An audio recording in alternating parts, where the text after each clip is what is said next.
So I've been looking at this whole Baker Mayfield situation as it's gone on the last few weeks, and I have some interesting thoughts on this. Now, the title of this video is probably going to be somewhere along the lines of in defense of Baker Mayfield or in a slight defense of Baker Mayfield, because I do think there is some defending of him that is necessary. And I feel like since I'm not somebody who has been one of these ride for Baker people throughout this whole process, I've been openly critical about Baker Mayfield and his lack of delivering at the quarterback position over the 4 years he's been here. I feel like this can hit a little bit more genuinely, just because I'm not somebody whose whole identity is I'm going to defend Baker Mayfield. Like, that's absolutely not who I am. I'm going to look at the quarterback position objectively because I want to win football games at the end of the day. But when it comes to this whole Baker thing, it's got me thinking about a lot of different things. And one of the things it has me thinking about is something that a old advisor I had in college told me that really helped me understand my own capabilities, my own mindset when it comes to my own success. And maybe it can help somebody else, but also, I think this relates to the Baker Mayfield situation. And what that advisor told me was you have to be careful in life because a lot of the times your biggest strength that you use to get through life can also be the biggest weakness that can tear you down in life, right? If you are really good at one thing, your reliance on that one thing could ultimately be what makes you way too vulnerable when it comes to people trying to tear you down. Not saying like in a mental health aspect. It's okay to be vulnerable in that aspect, but vulnerable in the terms to being taken down. And when I look at Baker Mayfield, I see that in spades, right? Just from the outside looking in. And Baker's thing has always been, I'm the underdog, right? And he's a great underdog. When he's an underdog, he performs. He pays up, right? People forget, and this is going to get into why I feel like how some people talking about him at this point is a little bit disrespectful, is people forget Baker Mayfield was one of the greatest college quarterbacks of all time. And he most certainly is the greatest Oklahoma Sooner quarterback ever, right? Like, there is a reason why all of these Oklahoma fans, till this day, stand Baker Mayfield and will defend this man. And they will continue to do it probably for the next 10 years because he is the greatest quarterback that university has ever seen. Like, they've had Kyler Murray, who's a better prospect. They've had Troy Aikman, who was a better they had Troy Aikman, who was a better pro, but make no ins and out about it. What Baker Mayfield did in college, extremely impressive. And some of the most impressive stuff you've ever seen. He had 2 Heisman caliber seasons, won a Heisman Trophy his first year, and then also, his second year. And then, look at that game against Georgia, his last year at Oklahoma, his last game at Oklahoma. He balled in that game. Like, you can say a lot about Baker Mayfield as a professional that can be true in the negative, but as far as him in college, he was one of the greatest college players of all time and most certainly the greatest Oklahoma quarterback of all time. And that underdog mentality got him through it, right? When he was the underdog at Oklahoma, it got him through it. And then he became the number 1 overall pick and he wasn't an underdog anymore. Cool. But then he didn't start the year. Came back off the bench, had a chip on his shoulder, won some games, right? Then 2019 comes around.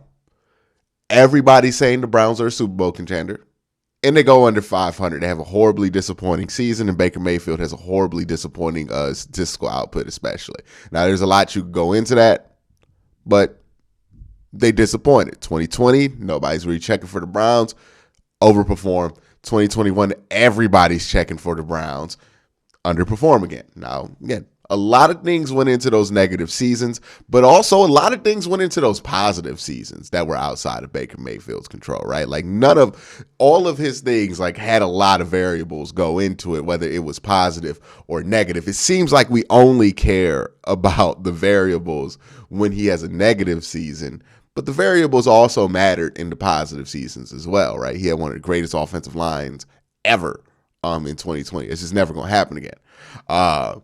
And all of this has created what is a very cloudy picture of the future of Baker Mayfield. Now, I've kind of went over his whole career, and I've kind of went over what he has brought in. And here's why I think the underdog mentality, the chip on his shoulder thing, has become a detriment to him now as a professional. Not only because of, how he's handled this trade situation, but when he came in through with that chip on his shoulder mentality, the honest to God truth is, yes, to the Browns, they wanted that. John Dorsey wanted that. But a lot of teams looked at that and were turned off, right? They looked at that chip on his shoulder attitude. They looked at that feeling that he had to prove people wrong, and they found it exhausting because honestly, the older I get, the more I do find that kind of stuff exhausting because I understand I used to do it, right? Want to prove people wrong. But after a while, you understand that that's not how you can live life and maintain your energy, right? Like you're going to be drained if you go through life having that kind of energy because it's just an exhausting mantra to live by is that you always got to prove somebody wrong. And it's exhausting to be around. It's exhausting to live with. It's exhausting, right? And that's what a lot of people looked at with Baker Mayfield and they were exhausted by. So unknown to him probably and unknown to a lot of people around him, he rubbed people the wrong way. He made a bad first impression to a lot of people at the Senior Bowl and at some of these interviews where, he had a chip on his shoulder, right? And again, coming out of college where he was one of the greatest college quarterbacks of all time, hey, man, it's going to hit different than it's going to hit now. But now, all of a sudden, how he acted 4 years ago is something that's starting to get in his way right now. It's that old thing of, hey, be nice to people on your way up because you never know who's going to want to have to catch you on your way down. And the thing is with Baker is that I don't think he rubbed people right on his way up. So now when it's time to catch him on his way down, nobody wants to take that chance on him or nobody wants to risk anything to take a chance on him because, it's the pros and the cons of carrying yourself in that fashion, right? When you have your chip on the shoulder, when you are bitter, maybe it does make you work harder. Maybe it does make you focus more, but it also makes you be a little bit more standoffish and it also gives you a bad first impression to other people. And that's what I've seen with Baker Mayfield and why he's at where he's at. Because let's be honest here, when we talk about the football field, is Baker Mayfield the quarterback that you want to have on a team that has Super Bowl aspirations like the Cleveland Browns? No. That's why I wasn't for the whole Baker running back program. Like I was like, if you could upgrade. Because he's just not that. Not at this point in his career, at least. He's not that, right? We've had 2 seasons where the Browns have had Super Bowl hopes and they've been under 500 and he's been a part of it, right? He hasn't been the whole thing, but he's been a big part of it. And that's why, after 2 times like that, you have to understand like it's a wrap after that, right? Like you can't have Super Bowl expectations with him after that until he proves otherwise.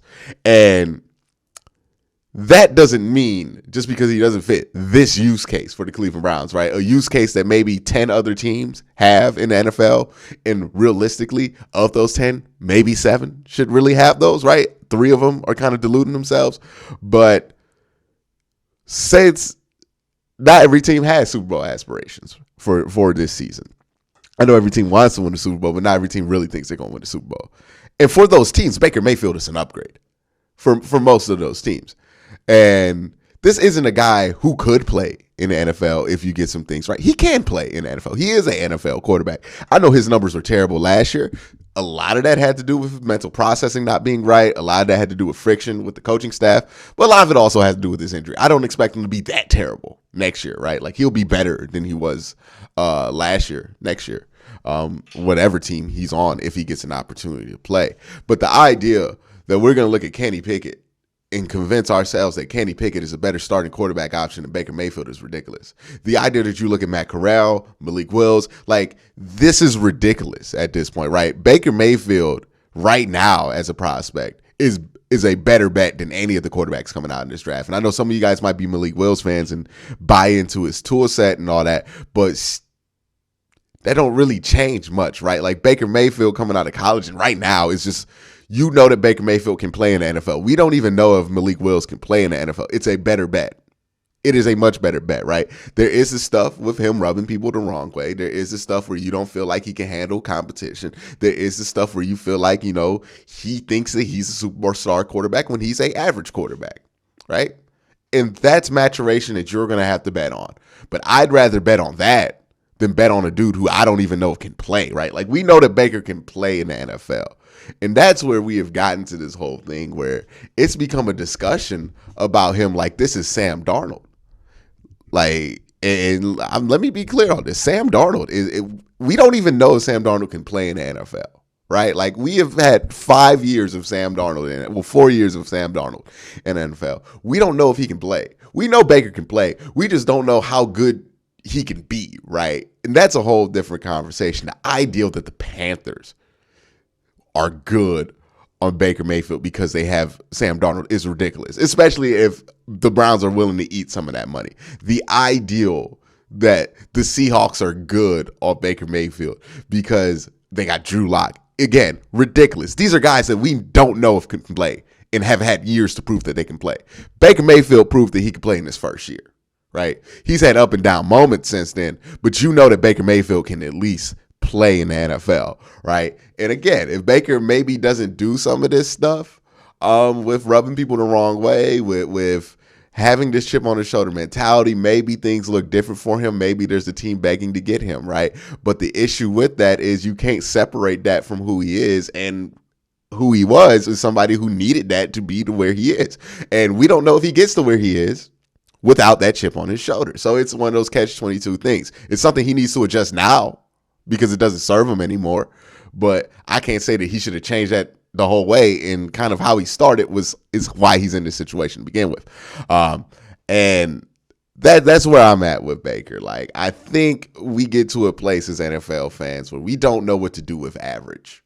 And the truth is, a lot of players that we overhype are just average, right? We have no idea what to do with average. We can't just look at somebody and say, hey, he's good anymore. It always has to be some hyperbolic statement on how great a player can be. And some people blame this on the media. I really think this is just fans that do this more so than it is the media, even though they do play their part. But fans just be wilding on this whole thing, right? Like, the ideal that you can't just be Baker Mayfield, can't just be Baker Mayfield. He's got to be either Drew Brees or he's got to be like one of the worst quarterbacks of all time is part of this, right? This is how we have this discussion with guys like Baker Mayfield, but we don't know what to do with dudes who are average, right? And the truth of the matter is he's average at a position where average isn't the norm, right? The norm is pretty terrible. It's either you can't play or you can play when it comes to quarterback. And if you can play, you're better than about, 15 to 10 of the guys that are in the league.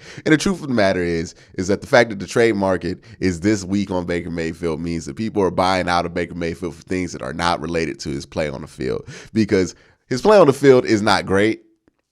It's not horrible, right? It's good. Not good. It's average, right? It's there. And that's in high demand, right? Like, that's in high demand. If people want to trade for Jimmy Garoppolo, which what John Lynch said, somebody's offering 2 second-round picks. Come on, man. Even in the height of this whole, we look trying to convince people we got to upgrade from Baker Mayfield thing that I was doing all off season, I even said that there's no way in the world you can actually consider Jimmy Garoppolo an upgrade from Baker Mayfield. The thing with Jimmy Garoppolo is that he just hasn't rubbed people the wrong way, so they feel more comfortable bringing him into the team. With Baker Mayfield, they know he's better, but they don't know if he's good enough to justify, how they feel like he sees himself. And that's the issue.